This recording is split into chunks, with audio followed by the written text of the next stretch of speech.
How did Instagram start in the first place? In this video, we'll find out. It's your boy, Lose. Instagram is perhaps the defining app of the last decade. And this makes sense because it was actually launched in 2010, unlike Facebook and YouTube, which were launched in the previous decade. YouTube was created in 2007, which was a surprise to me. You would think something that's that prominent in our society was created a while before. But with this internet revolution, everything is taking place a lot quicker than it was before. From Microsoft to Google, there was a 20-year gap. Things came about a lot faster. How did Instagram start in the first place?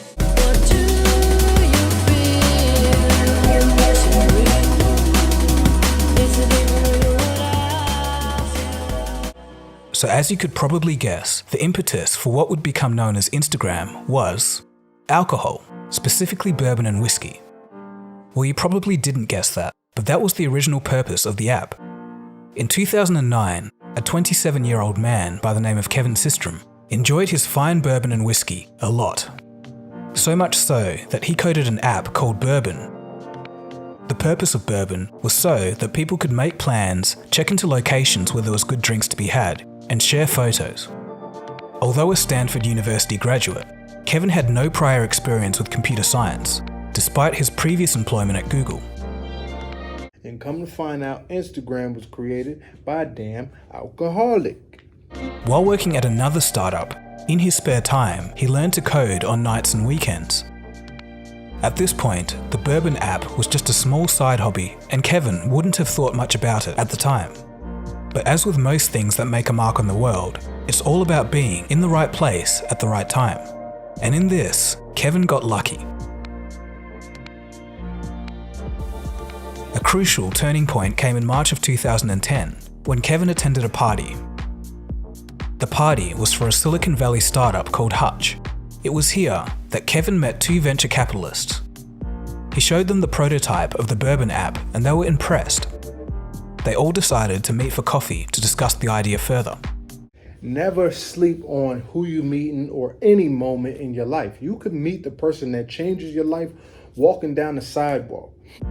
After the very first meeting, Kevin took a leap of faith and decided to quit his job to focus on Bourbon.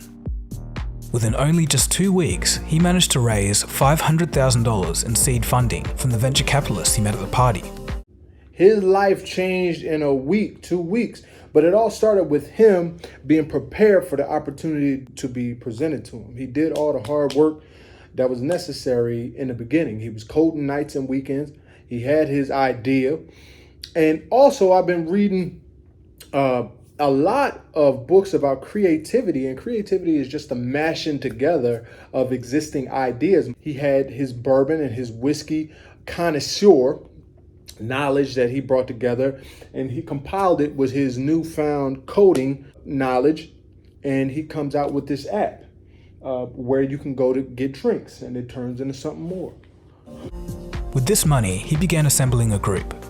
And the first to join was Brazilian 25-year-old Mike Krieger. Kevin had first met Mike during their time at Stanford, and they'd kept in touch afterwards, so it was a simple decision for the two to work together.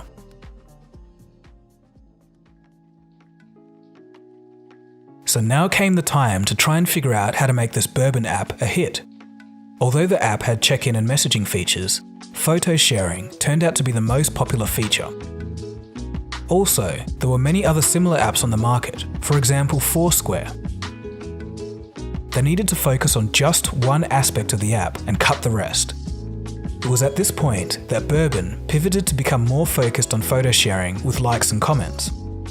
One feature of your idea will hit a little bit more than everything else. That's just how it is. You turn on your favorite artist, that artist has an album with 11 and 12 songs. It's rare all 12 songs is going to hit. You get 2 of them songs and they hitting, and you listen to that joint for half the summer. With YouTube, it was a dating app with live video instead of still photo. Ended up getting 0 hits. It was just like, man, let's just put some live video ups of anything, see if the thing works or whatever. And they was just basically sharing video with each other. It was really niche in the beginning, and people started personally putting up like they vacation or putting up their little hobby, and then it started growing from there because those people, they can videotape their personal lives and put it up on YouTube. Twitter was started by Jack Dorsey. He had a police scanner when he was growing up in the house. He liked to track where the police and the EMTs and emergency and firefighters were going. He liked to know that. That evolved and transformed into his idea of getting live updates of everyone. That's where the idea for Twitter came. So let your idea evolve. Don't be stagnant and be stubborn with your idea. Let it roll. At this point, they would change the name to Instagram, a combination of instant camera and Telegram.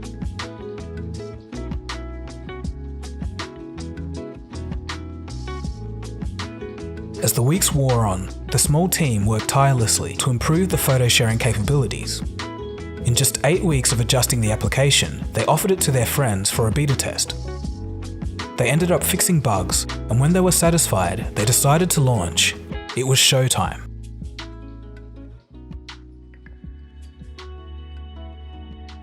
Instagram was launched on the 6th of October 2010. And on that very same day, it turned into the top free photo sharing application, piling on 25,000 users. Put that perfect combination of things together and you extract what it is that makes the most sense, you'll find it. I'm about to do Google next.